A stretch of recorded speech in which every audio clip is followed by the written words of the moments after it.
Greetings, denizens of the tri-state area. Jacob Weil here. And Blue Dragon 5. And Dragon, I know what we're gonna do today. We're gonna activate the Recap-inator and discuss my favorite cartoon, Phineas and Ferb. That's right, in honor of the 15th anniversary and in preparation for the upcoming revival, I'm guiding Blue Dragon 5 here through the series, experiencing his reactions, watching it for the first time, and reliving my summer memories through the years. Today's episodes are Skiddley Whiffers and Tour de Ferb. we already have Aquatat in the comments, so Vanessa's in the thumbnail, so this is already good. This is empirical fact. Yep, it's undisputable, right, Dragon? Yes. Yes, it is.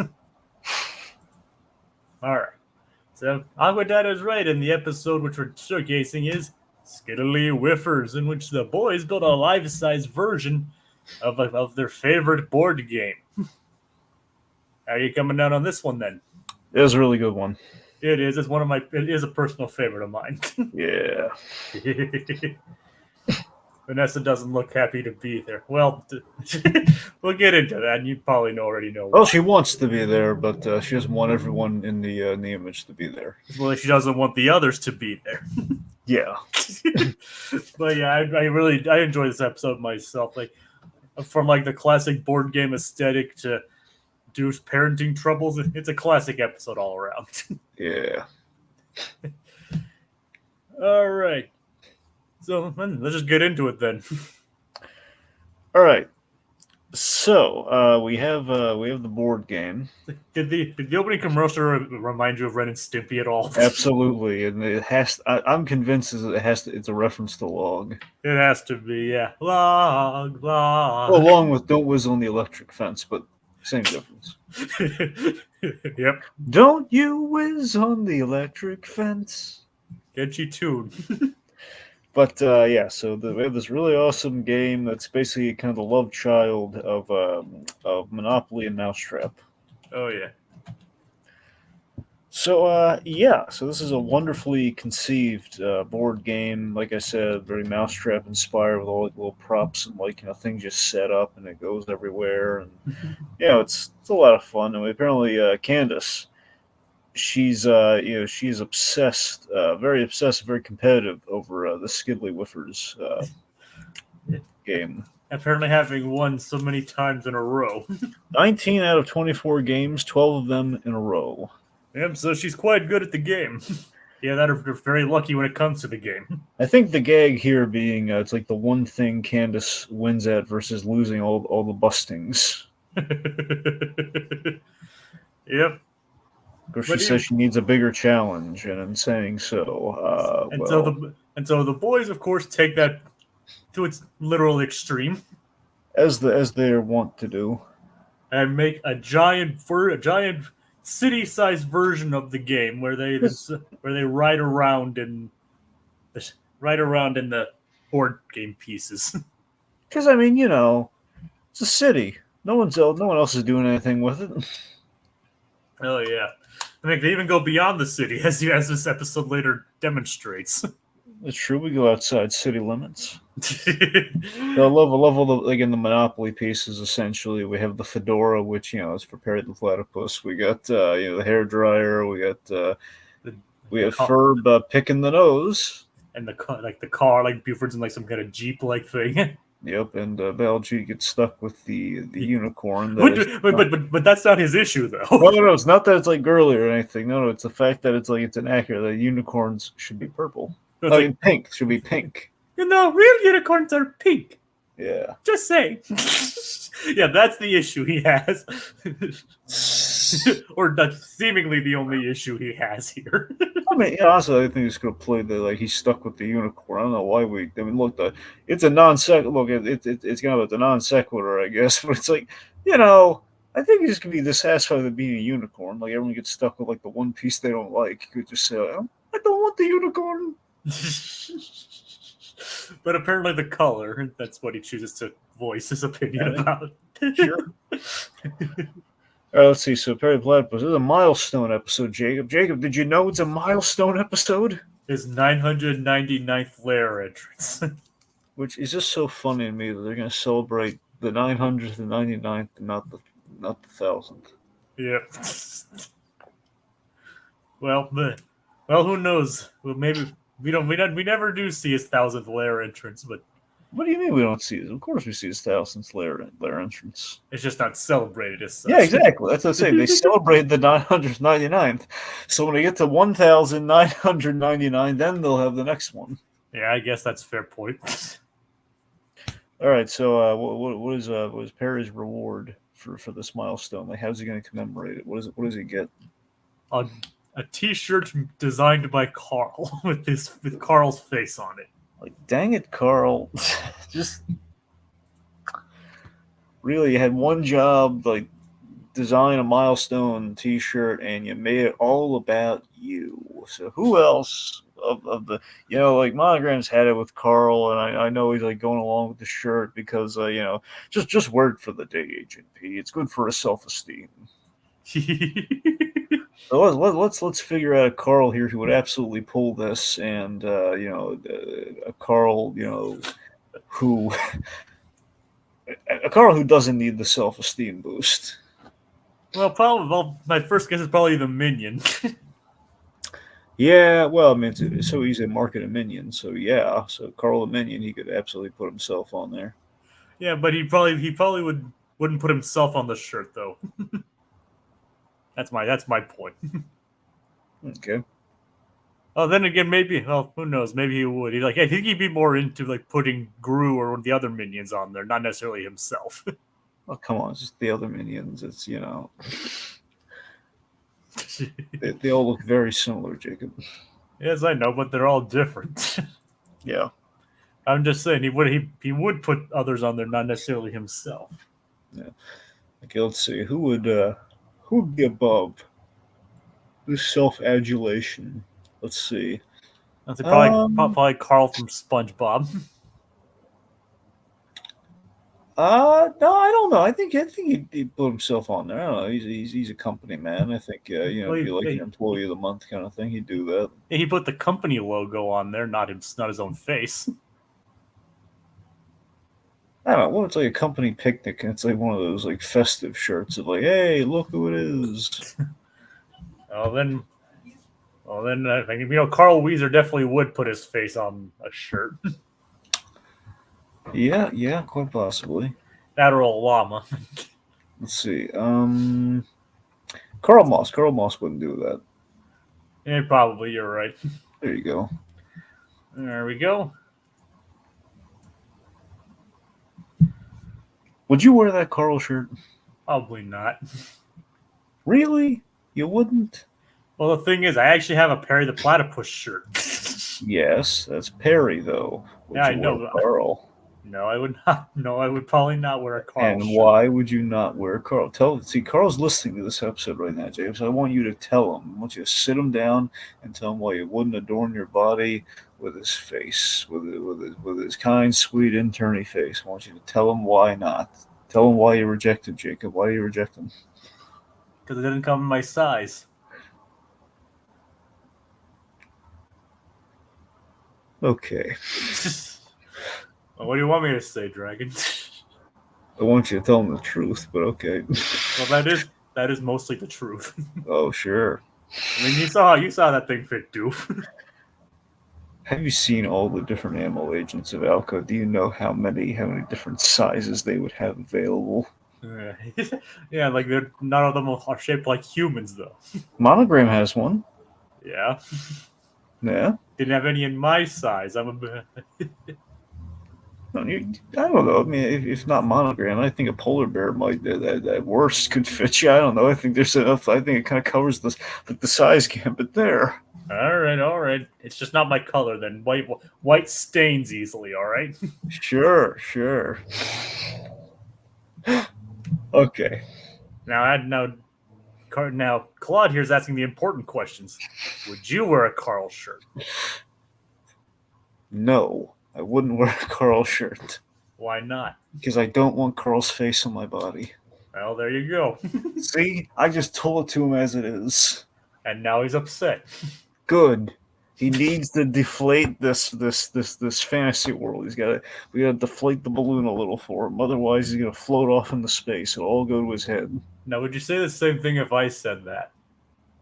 What do you mean? Like if I said if I said that gave the same reason that you did, would you have like gone like the deflate his ego? Would you say how could you do that to Carl Jacobs? No, I wanted you to tell him the truth. All right, well, And you didn't. You failed the test miserably. We're gonna move on. I did tell the truth. No, you didn't. Yes, I gave the main reasons as to why I wouldn't wear this shirt. Oh, come on, the main reasons. Yes. You don't like the color white. That was your main reason. Well, I said I don't like the color white. I just said it stains easily, and I'm worried it would get stained. It would be more decorative. Okay. As I wouldn't wear it, I'd probably hang it up on a display somewhere. Oh, sure. Yeah. All right. Anyway. Let's get a move on. Right. Okay. So, basically he's been sent on a camping trip.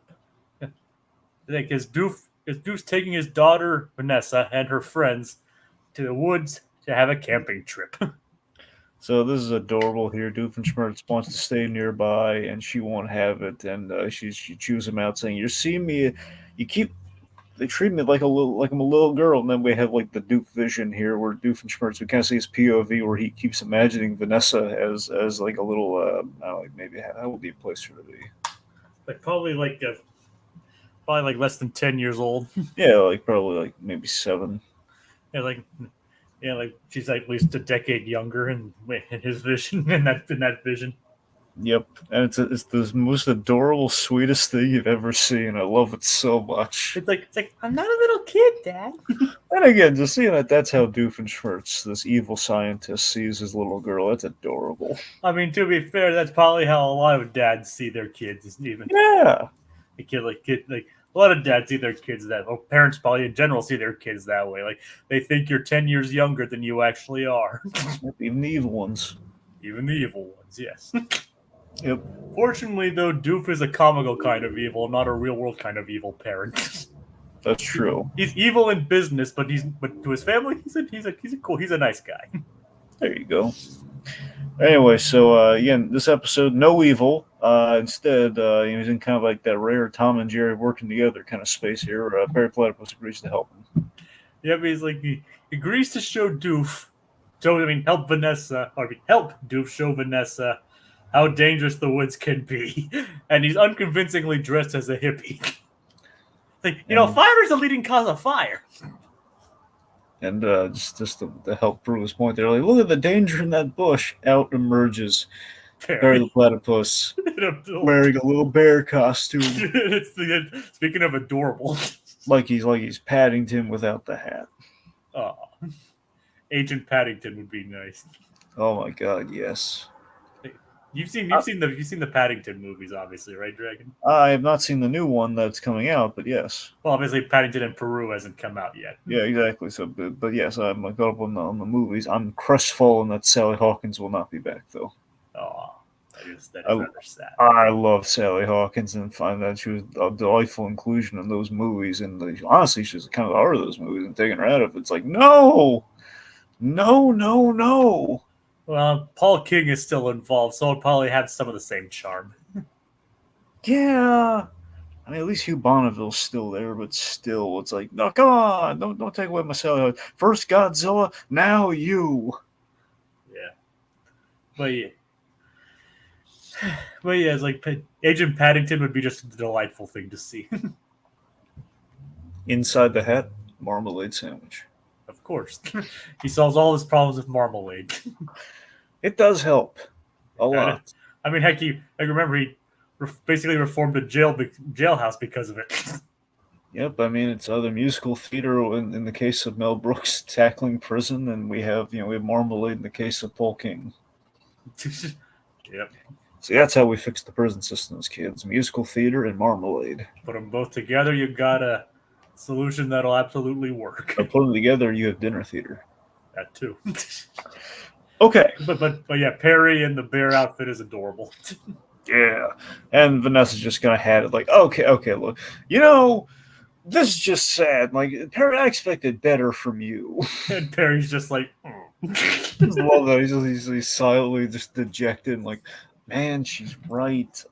What am I doing with my life? Oh, I just had this whole multiversal adventure, and now look at me. I'm a platypus in a little bear costume. He's like in a bear suit. In a bear suit. Like, give Funny me my hat. I need to reevaluate my life choices. Oh yeah, it's kind of funny how this is not the only bear suit we see this season. Oh. It's like, let's just say in a future episode we have a certain character running from love in a bear suit. Nick Cage. No, it's like one of the main characters running from love in a bear suit. Okay. Do you want to take a guess who it is, or what? Or do you want to wait? Well, I have a feeling it's not Isabella. It's not Isabella. Yeah, it'd be funny if it was, though. It is, but technically, it's like well, I'm not gonna go into any explanations. It would require more explanations, but we'll get there. We'll get there. Anyway. But yeah, we do see in a future episode someone running from love in a bear suit. It is funny that we're talking about Perry the Platypus in a bear suit, and the bear premiered today, season 3. Yep, how serendipitous. Yes. And it's also in Disney Plus. Yeah. Technically. It was through Hulu, but yes. Yeah, that's what I mean, through Hulu, so, but yes. But still there. I know what I'm saying. Yeah, you're right. It's still there. And as Little Blue points out, we still have the same voice of Paddington and Winshaw, which is nice. Yep. So I haven't actually seen the trailer for Paddington in Peru yet, but it looks good. Just again, no Sally Hawkins. Yeah, it is kind of sad, but I hope it still has I hope it's still just as good as the previous 2 movies. Yep. Let's see. And so Candace, she's on board this time. Literally. Yeah, she's on board for the giant board game. Like, okay, I'm not gonna bust them this time because I want to play Skiddley Whiffers. She's tempted to bust them, but basically her sense of wanting to play Skiddley Whiffers overrides it. They got a bit of all the things she could have busted on. It's like they built giant game pieces. Yeah, which not even like giant, honestly, mid-sized game pieces. Well, I mean, yeah, giant game pieces, basically. I'm giant compared. Look, I'm saying giant compared, but I'm saying not giant like the usual stuff they build. Like it's not like a giant bowling ball, like that kind of giant. Like, well, yeah, that's right. That's fair. Like I'm just saying in terms of giant, it is giant for game pieces. I'm just saying it's not like a giant vehicle per se. So I mean, even if Linda did catch it, it's like okay, so they built kind of big things. So what? Yeah. Well, either way, so they continue their roaming around the city. Baljeet apparently got the ball and chain role. Isabella gets a share turn, which of course she shares with Phineas. Yep. And Buford is like, why not just shave the beard? The little Mr. Monopoly joke. Yeah, I was like, what's with the monocle though? It's an affectation. Leave it alone. Which again reminds me of that joke from Ace Ventura 2. All right, which one? Mr. Monopoly Man. Yep, he punches out the Monopoly. Do not collect $200. And he basically punches him out, and he's puppeting him while he's unconscious, upside down, tangling with the unconscious body, and then do not pass go. Do not collect $200. Yep. Oh, it's funny. Alrighty then. Yeah. I know that. Does he do that in the second movie at all? Oh, yeah, absolutely, yes. All right, kind of figured. Because I still have not seen Ace Ventura 2. Yep. Okay, so let's see. So, in point being, they're playing all around the city. They have this awesome. I love the electronic die. Yep, it is. It is nice. Yeah, that definitely beats trying to log a bunch of die around. Yeah, a bunch of dice. I mean, yep. Well, yeah, exactly. You know what it means. You know what I mean. Yeah, dice, die. Dies, you know what I mean. Yeah. Yeah. I mean, it's pretty although it's kind of a good thing that those kind of electric die don't exist in real life, though. Yeah. It would take the fun and the satisfaction out of hearing the dice roll on the game board and rolling, and you know what I mean. Just Yeah, no, I know what you mean. Yeah, takes away the tactile side of it. people love throwing the dice, even if it's like multi-side, like more multi-side than the usual six. Like the D&D dice. Like the D20s and all that. Yeah, there you go. Yeah. Like I've never played any Dungeons and Dragons technically. Nor have I, but I bought friends like those dice because I have friends who like Dungeons and Dragons. I'd never got into it. So. Well, I played it once in college, like when I was in college, briefly in college in Pittsburgh. That's the funny thing, and like it was a makeshift one with like Lego pieces and things like that. And my first roll, I accidentally, we were starting in a tavern as you usually do. I ended up creating a bar fight by mistake. So yeah, that's my experience with Dungeons and Dragons. So anyway, not much to say about the rest of the board game itself, other than it's just kind of fun to just watch these characters, move around in these pieces, turning the city into a giant board game. So, but at the end, it seems like Candace is about to lose.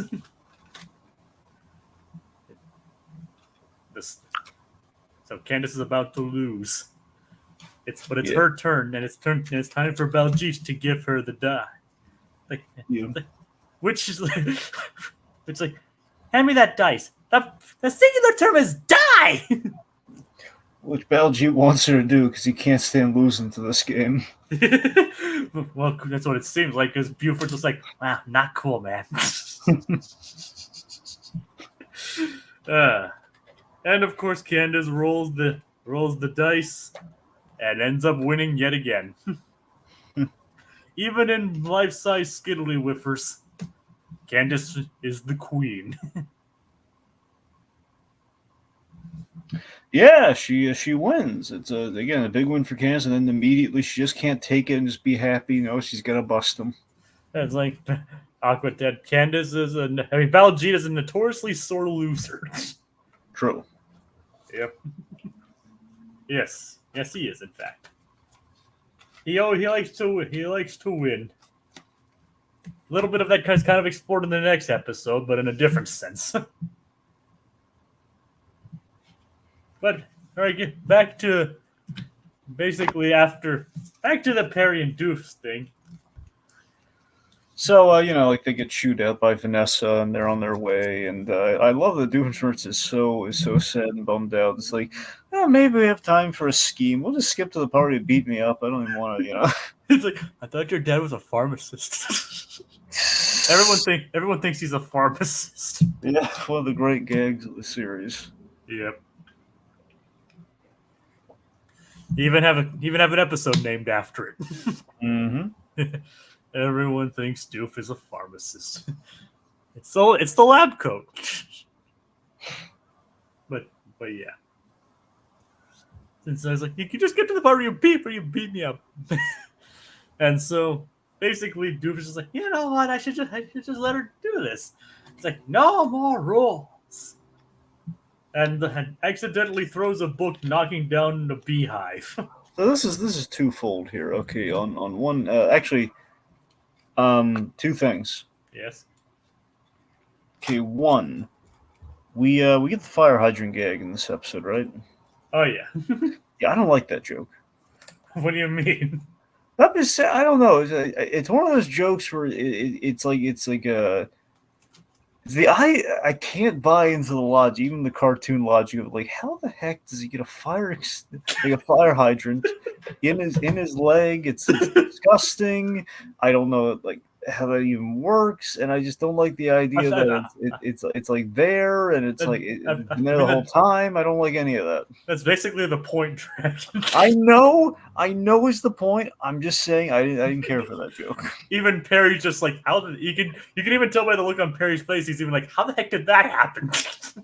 I get the joke. I'm just saying, I don't think it's the A material. I think it's like one of those jokes that it raises too many logistical questions versus like the funny, like it's so ridiculous and absurd. It's like, oh man, when you see if you have it, let me this way, if he just said something like that, I think it would have been funnier. But it's more seeing it. More the fact that it's like jutting out of his legs. That's the thing. It's like the grotesqueness of it all. Like that's like, oh man, I don't like that at all. That disturbs me. It disturbs my medical phobias. I don't like that. It's like, so that's where you draw the line.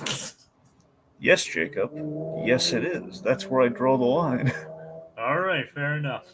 Anyway, I so mean, I don't personally mind it as much as you do. I'm not saying it like torpedoes the episode. I'm just saying, we need to see that.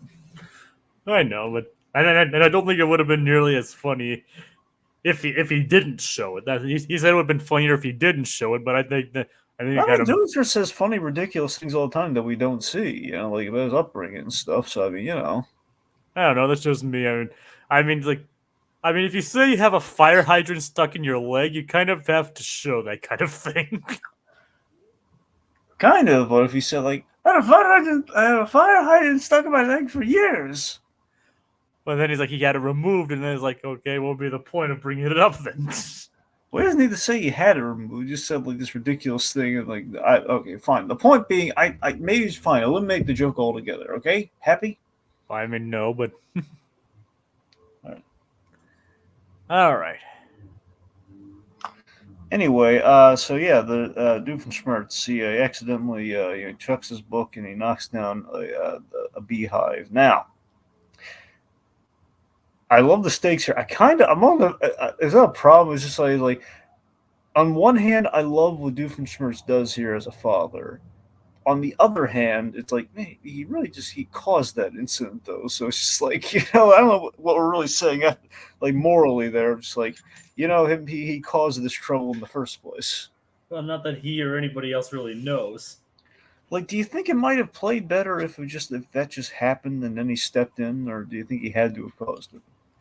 And don't just side with the fact that it's in the end product. Like, how do you feel about it? Do you think it would have been better if, like, one of like the Skiddley Whiffers pieces accidentally caused it? I mean, it might, maybe.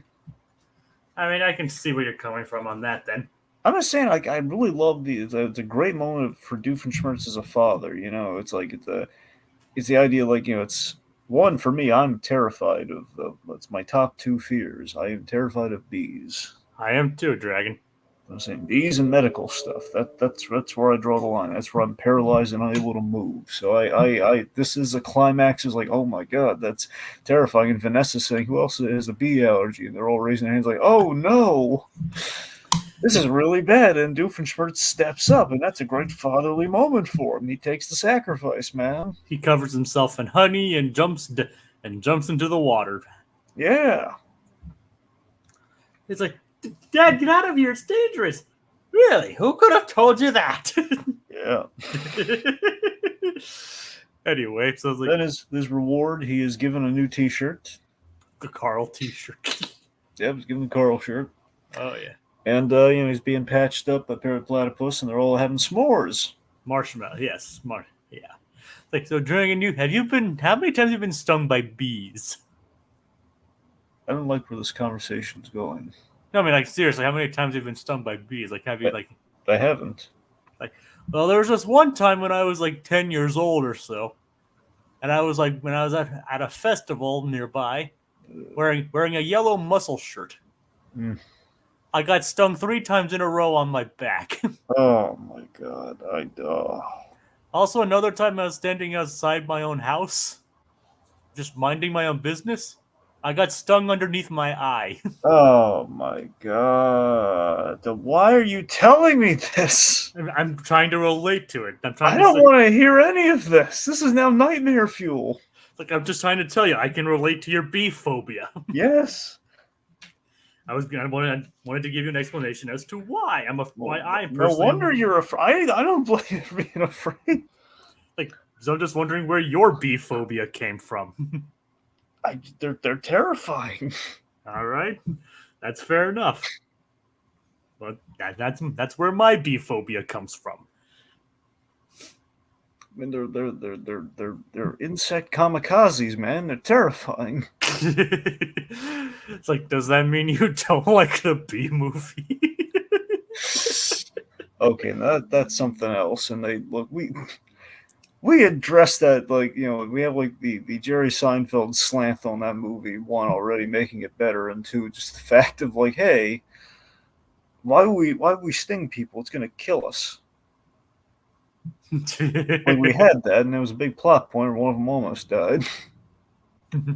So I don't know. At least that they kind of took the terrifying factor away from the bees, but I don't know. I mean, that movie could be seen as terrifying in some other ways, but I'm just saying, like, they softened as much as humanly possible. Like, we made the bee Jerry Seinfeld. You can't get more unthreatening than that. well, it's still just as terrifying. Yeah. But anyway, but either way, that's where I was coming from with that. But back with let's see. Candace tries to bust the boys, only to have the pieces all advance at once. But she admits that she had fun with playing the game with her brothers. Which is a good ending. So very solid episode. Yes, like got a good Doof plot. Candace spent some time having fun with her brothers. I did all around solid episode. A personal favorite of mine, to be honest. Is it and relatable with the bee thing? I'm not allergic to them, but technically my dad is allergic to bees, so that's another reason for us to be afraid of them. And let's move on to Tour de Ferb. There's less bees but more tigers in this episode. So Dragon, how are you feeling on this one?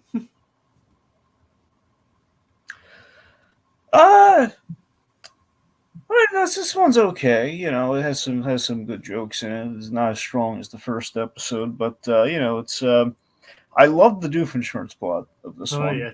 The Doofenshmirtz plot is truly one of his most evil ones. Yeah. He harnesses the power of ads. Not just any ads, Dragon. Pop-up ads. Pop-up ads. Bum bum bum. Truly the most diabolical kinds of ads. Yeah. Like, I would think of relatability. I once got a pop-up ad on my phone's home screen when I was younger. That's not as terrifying. I know, but it's just like one of the apps literally pushed an ad onto my home screen. Yeah. I didn't say it was terrifying, but I said evil. That kind of stuff. Anyway, so the main crux of the episode is the boys helping Baljeet win a bike race. And they create the Tour de Ferb, but basically another citywide bike race with some. There seemed to be a theme this week. Like using the city as their playground. Citywide travel. Yeah. Or citywide traversal. Oh yeah. And they enlist the help of famous bicyclist Greg LeMond. Yeah, this is the Greg LeMond stuff's pretty funny, and it's the fact that he sucks at inspirational speeches. Everyone's calling him a turkey. Well, the funny thing is regarding that, how he said how he told the story about his brother thought he was a turkey or brother-in-law shot him when he thought he was a turkey. Yep. That actually happened in real life. Wait, really? Yeah. Oh. I actually read the article about it, and apparently his brother-in-law were hunting, on a hunting ground, and his brother was aiming at a turkey and accidentally hit Greg. with a shotgun blast. Fortunately, Greg was fine. He had to be in the hospital for a bit, but that actually happened. That wasn't something the episode made up. It actually happened. What do you make of that? Well, we've had a former president. I'm not trying to be political. I'm saying literally, Cheney. We had a guy shoot someone by accident, claiming they were a deer. So, I think that's the most Phineas and Ferb thing to be mentioned in a celebrity guest appearance. They're not former president, former vice president, but you see what I mean, though. But yeah. Yeah. I know what you mean. Yeah. But that actually happened. Mm-hmm. Did you think the show actually just made that up? I gotta be honest, I was very in the dark over who Greg LeMond was, and I mean, I figured he was somebody, but I didn't know he was like actually Greg LeMond. Yep, Greg LeMond, the real life bicyclist who won the Tour de France. There you go. And did not cheat. Did not cheat, yeah. Please. Yeah, Lance. Compelling documentary, though. I'm gonna give him that. Yep. At least one good Armstrong came from Ohio.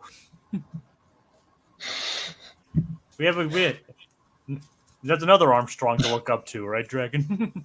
Yep. and good. Actually, there are two good ones, good Armstrongs to look up to. So it would have been really funny if, like, for the rest of his days, Lance Armstrong, after this admission, he'd be chased down by bikers.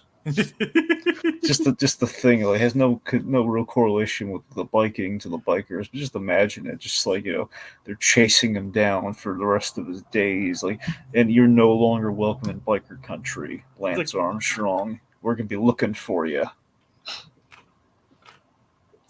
What is it with like famous Armstrongs and having the first name that begins with L? I don't know. I mean, because there's obviously Louis Armstrong and Lance Armstrong too. Yeah. Well, they have the occasional Neils. Well, that's the one I meant when I was talking about. Yeah. I'm from the same state as Neil Armstrong. Congratulations. Yep. So, person from my state was the first person in history to walk on the moon. Yep. Hey, I'm allowed to be proud of that, aren't I? I mean, you can. And I am. Yeah. All right, so Baljeet. Baljeet's ancestors. They all stink. Well, they're not very good at biking. They all stink at biking, it would seem. But it's kind of out of their control, though. See, what happens is they're biking in like these jungle races. Areas. Yeah, the first one, like he fell down a hole. And what happened when he got down the hole? Tiger trap. Yep. So it's this thing of like they keep getting mauled by tigers. The next one, he managed to dodge the tiger trap, but not the tiger. And then the guy after that, then his father apparently, he was basically biking along with a steel cage over him. But then you see a tiger riding a bicycle with a blowtorch after him. Yep. Which is admittedly a very funny image. Yeah. It's like, but fortunately there are no tigers in Danville because of the tiger excluding alarm. Yep. Yeah, I do have to. Has Phineas and Ferb ever gotten any resistance from the Indian community about Baljeet? As far to as your knowledge, I don't believe so. I mean, they've gotten more things about the bullying, for being a bully, but as far as I know, he's actually voiced by an Indian guy, well, a guy of Indian descent, Malik Panchali. All right. And he hasn't. As far as I know, they haven't received any blowback at all. All right. I was just always wondering because obviously we've seen there's been sensitivity to the portrayal of Indian characters in animation before on some other iconic animated shows. Yeah, I know, but even then, a lot of the time it's overblown. A lot of the no, I know that. What I'm bringing, if you notice, a lot of the time it's not actually the people of that culture that are being offended by it. Yes, and I don't know. I just wonder, is with that sensitivity in mind, just given the fact that this episode we're kind of taking like, hey, he's getting mauled, keep mauling by tigers, like there's a tiger problem in India kind of thing. Like, I don't know. I mean, I think it's funny. Don't get me wrong. I'm just saying. I wonder if they had any blowback, but apparently they didn't. So there you go. As far as I know, I'm very familiar with this show, and as far as I know, Baljeet's still coming back for the revival. So yeah. Well, that's what I'm saying. So that's good. I'm just saying. I'm surprised. The modern age we're at right now that never really got any like, all the Baljeet humor that we've used at times. Where I mean, I could see it. I could see like the hoity-toity people saying like, "Hey, we've come down on like yes, Jacob. What? Well, I'm just saying. I think it's because they're not doing it because he's Indian, or like they're not making jokes at his expense because he's that way. Yeah, I know. That's what they're not doing it because of that. But I could see someone making the argument that maybe it's airing on the stereotypical, but it's not because again, it's still funny though. It's not like we're not just putting him in a box and stopping him from being funny. Yeah, and and the fact that he's like very different from when he began, he's becoming like a very different character than how he started. Yeah. So like I said, maybe who knows? For all I know, maybe there were some people who had an issue with it, but it wasn't that big of a problem where they like decided to pull his character or dramatically change him or anything like that. So all of his relatives have been mauled by tigers. But clearly they're fine because obviously he's around. All right, now Jacob. Yeah. Do you know what time it is? I think I do, Dragon. It's Great Reboot Time!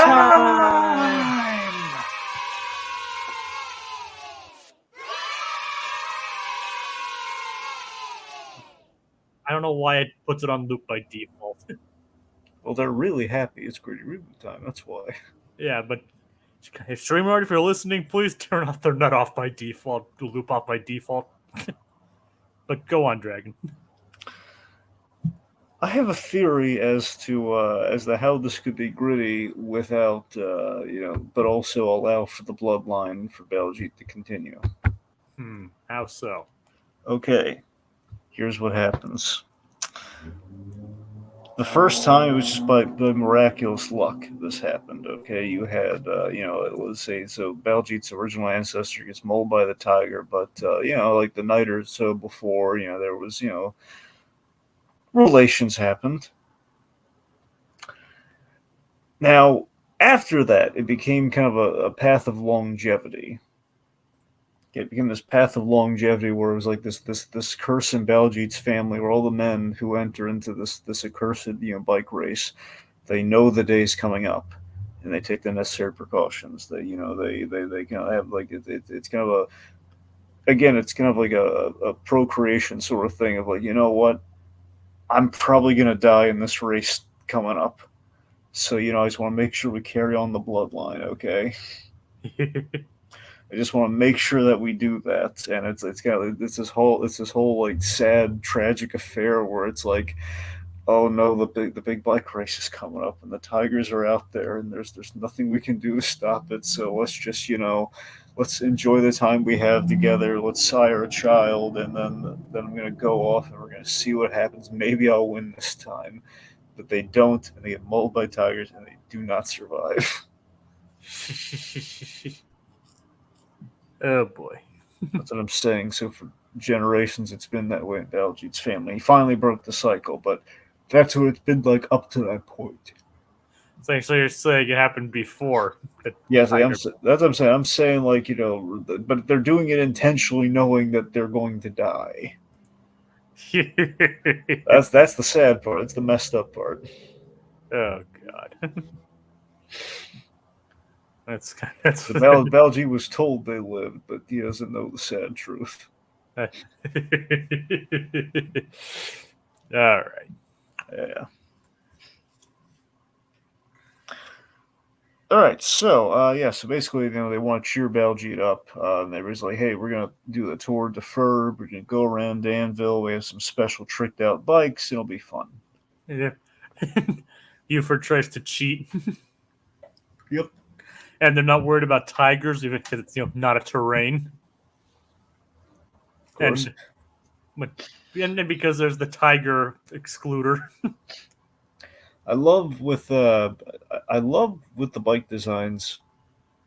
Phineas's looks like his head. Yeah, Buford even calls him. You have the aerodynamic head. It's like, any weird angles to report this time, Dragon? Well, I mean, look, there might have been. I don't know if he's in this part, or the first part of this week's episode, but I think there's like one angle where we saw like a bit of like a turn somewhere. But again, I'm not trying to like do Zapruder footage of just like and look at the head, but probably at least one shot. Probably, yeah. Yep. All right, let's see. So we established Greg LeMond's terrible motivational skills. Yep, USA. I'm from India. Greg's just like, he just looks at him. Yep. Well, you can't quit, Baljeet. It's like, no, I'm not quitting. Yeah, like I know you want to quit. It's like, hey, no, I don't. Very funny. Yeah. All right, what's going on with that blasted platypus, man? Like platypus, you know what I mean? Yeah. Well, what's going on with that platypus is that he apparently his briefing gets interrupted by ads, which is foreshadowing to what Doof's plan is. So he ends up biking there, and the kickstand triggers a button which buries him in wire, and hilariously, which literally everybody with electronics can relate to. Yep. I love the fact that Doofenshmirtz had to guesstimate where he put the kickstand down, and he put so many of the stupid buttons. I have to watch when I step. Love it. I love that logic. Yeah. It is.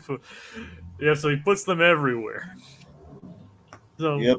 So he mentions, what's the tragic backstory this time, Jacob? He was sniped. So he was shot in the heart.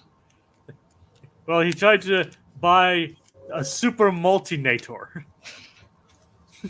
Reminding him of his grandmother. What's his grandmother's last name? Multinator. Super multinator. Yep. Yep, spelled like with a Z and several like German-looking words, but essentially that. But because of pop-up ads, he was basically sniped. Yep. And so he decides to get revenge and make some money while at it. So he basically creates a bunch of programs and advertisements and to become rich out of it. Mm-hmm. It's a good revenge plan. I gotta be honest. Just the whole, these ads keep getting me down. I've had it. I'm gonna show the world how they like, what it's like.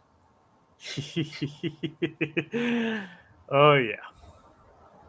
No, trust me. It's a truly diabolical scheme. Oh yeah. You know those pop-ups, like, and of course the worst part is like, you can say close ad, but all it does is open another pop-up ad. Oh, I hate that. Those are the worst kinds of pop-up ads. They're diabolical.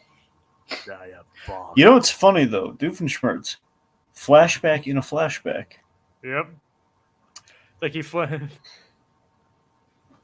flashed back to the ads. I mean, to the pop-up ad, and then within that, it reminded him of the time he did an ad for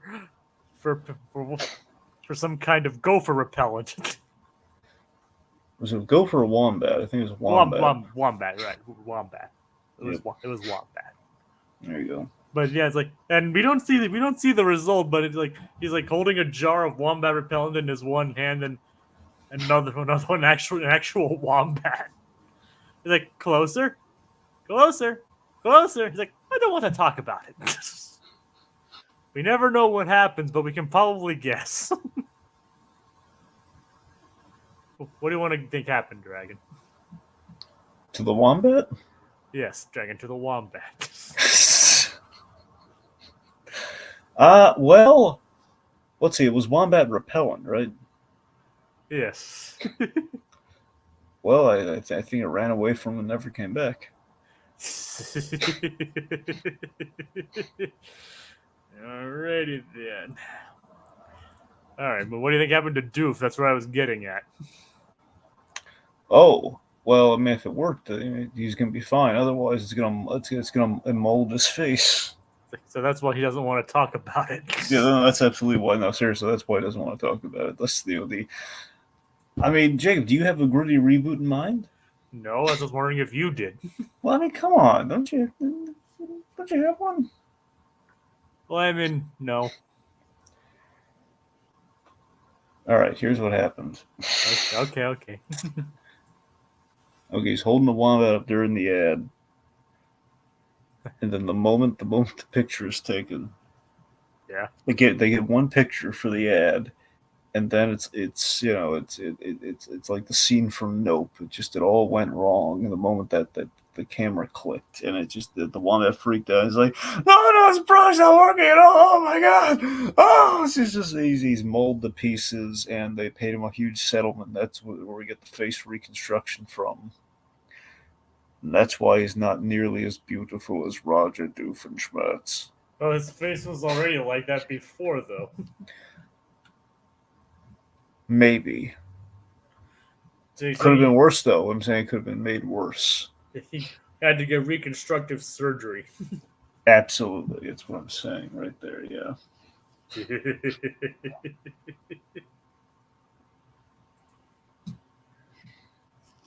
Imagine if the revival had the regurgitator as the main villain. Well, we'll see how that goes. I mean, based on some of the dialogue it had been recorded for the season, it seems that Doof still might be evil. So that Doof might still be evil in the upcoming season. So we'll see how that goes. So what happens next, then, Dragon?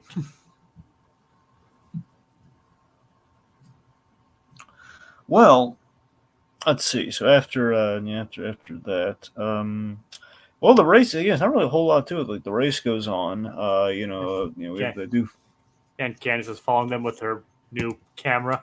Yeah, kind of her GoPro, kind of her precursor to the GoPro camcorder thing. It's essentially what she's doing, just kind of going on this wild ride to entering in the race.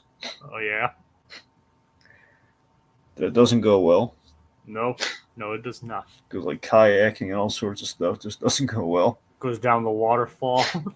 Yep. Don't tell me about to go over a huge waterfall. Most likely. Bring it on. Oh, yeah. Forgot the sharp rocks at the bottom, though. Yep. Sharp rocks at the bottom? Most likely. Bring it on. Oh, God, I love it. Me too. As do I. By all accounts, it doesn't make any sense. It got me. By all accounts, it doesn't make sense. Never got Patrick Warburton for this show. Bring it up. All right. Dan, Swampy, look at Patrick Warburton in the corner there, okay? The man is made to pop up in this show at least once. He's in a bunch of the other Disney shows. Did a great job in the other Disney shows. He's in The Emperor's New School. He's in Buzz Lightyear Star Command. And God knows how many others. He's there. And he's in Kim Possible. And you couldn't put him in one episode. In one little segment. He was also doing Emperor's New School around the time this show was being made, too. He's right next door, Povenmire. Why? Why won't you return his calls? The man played the Tick, for God's sake. In live action, even, which is no small feat. Literally. Big man. Big man, blue suit, radio-controlled antennae. Yep. Antennas, or, antennae.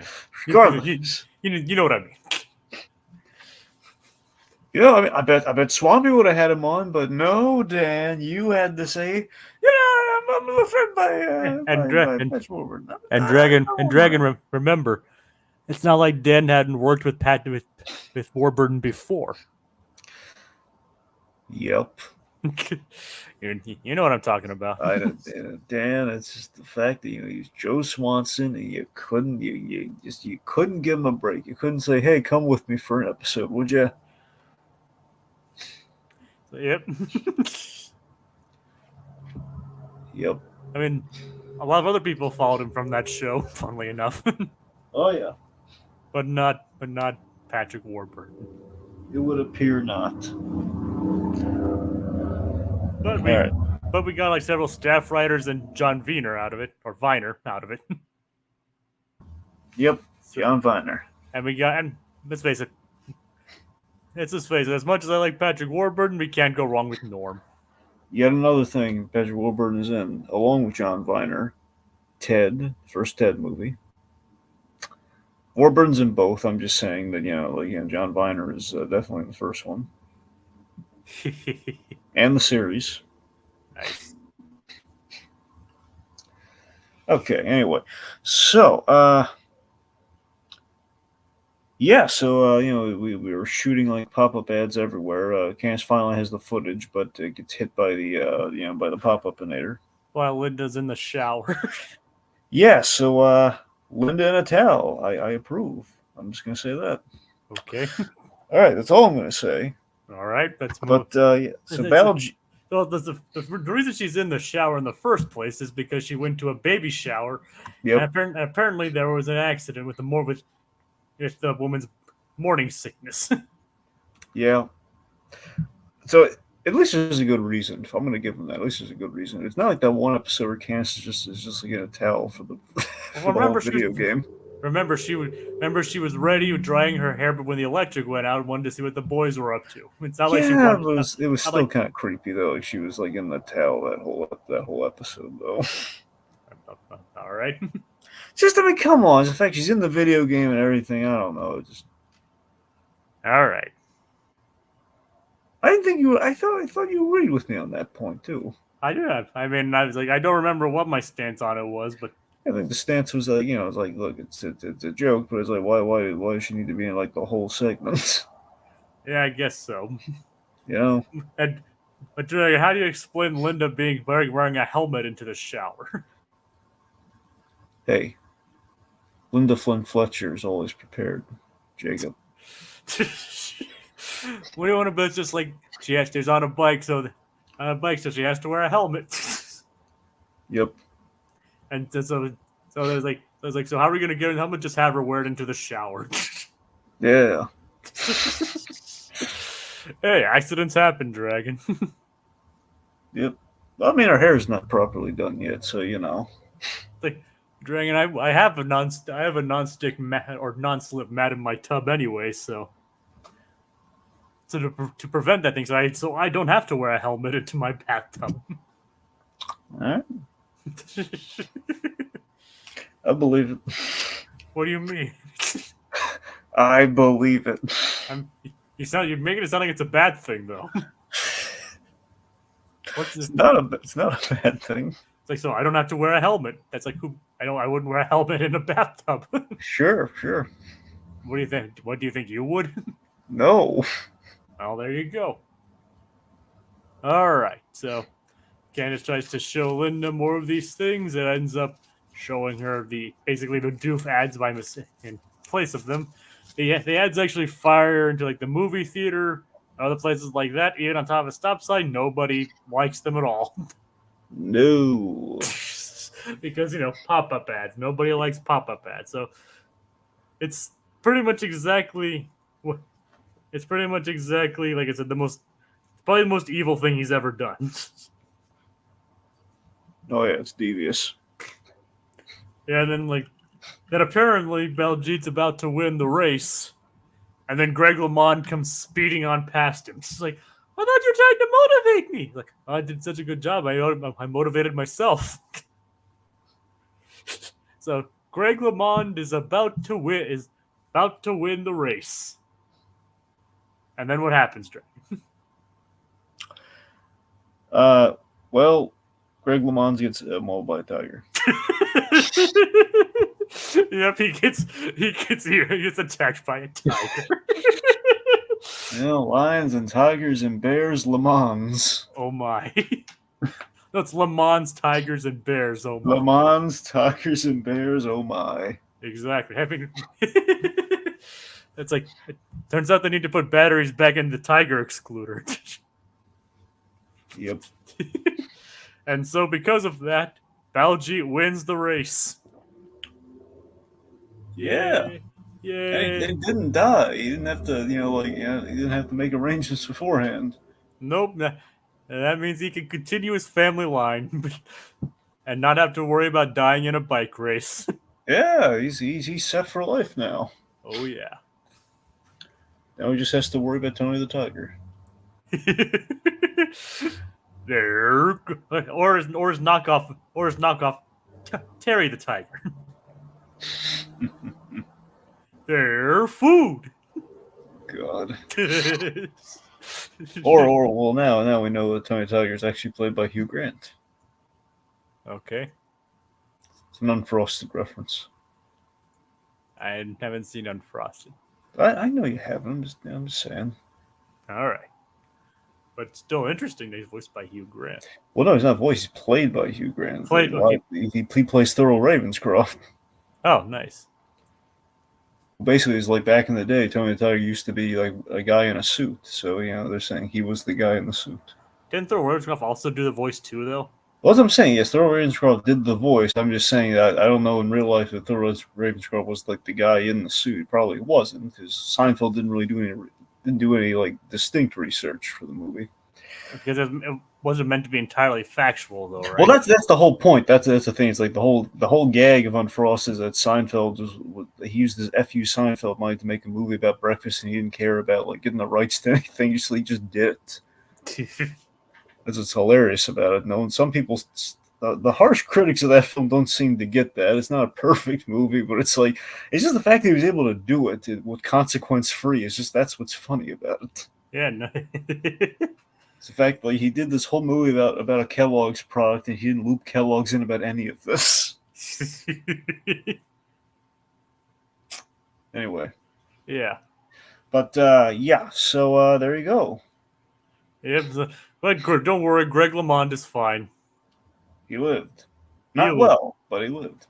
It's like turns out his brother-in-law's tiger got out. Yep. Now that part I'm guessing was made up for the show. I'm guessing that his brother doesn't actually have a tiger, for all I know. But we don't know that. I mean, we don't know that for sure, but it's why wouldn't you? What, are you saying he can't own a tiger? I'm not saying he can't. I mean, especially after you saying he doesn't have the autonomy to do what he wants in life. You saying he? I'm fairly certain after like Tiger King and several other things happened. I'm sure owning elite pets like owning tigers is almost considered illegal now. Yeah, well, it should be. It's like I'm not entirely sure if it is illegal, but I'm certain it's definitely frowned upon now. Yep. More so than it was before. Yeah. And obviously, I think this episode came out long before Tiger King did, but. Well, yeah. So it'd be kind of interesting to see this show tackle a subject like Tiger King. I mean, it wouldn't be too far off from what this show's reference, would it? It would be so great if they had David Spade play the Tiger King. Or as a knockoff of the Tiger King in Phineas and Ferb. Well, who knows? Maybe we'll see something like that in season 5. You never know. I mean, the show's referenced such obscure things in the past, so it wouldn't be too, and things that kids wouldn't have anything to know what to do, or know even what it is. So it's a show that taught us about the aglet. Yes, don't forget it. So it wouldn't be too surprising if they did reference the Tiger King at some point in season 5. But I think that does it for this week's episodes. What do you think, Dragon? I concur. It's like Skiddley Whiffers again. Very good episode. Very solid episode. It's okay. Not one of my favorites, but still had some funny moments here and there. Yep, we got Vanessa on one end. We have Greg LeMond on the other side of it. Yep, and it's a win-win. We got LeMond in one episode. We got tigers, and Perry dressed as a bear. Oh my! Yep. So, thank you, Aquatag, Codias, Claude, and we briefly had Little Blue, who mentioned we're having the same voice as Paddington earlier. So, thank you all for joining us this week, and be sure to join us And the next one for a 2-part episode, which talks of in which Ferb deals with a association football related curse. Good night, everybody. Beware of the tiger. Oh my.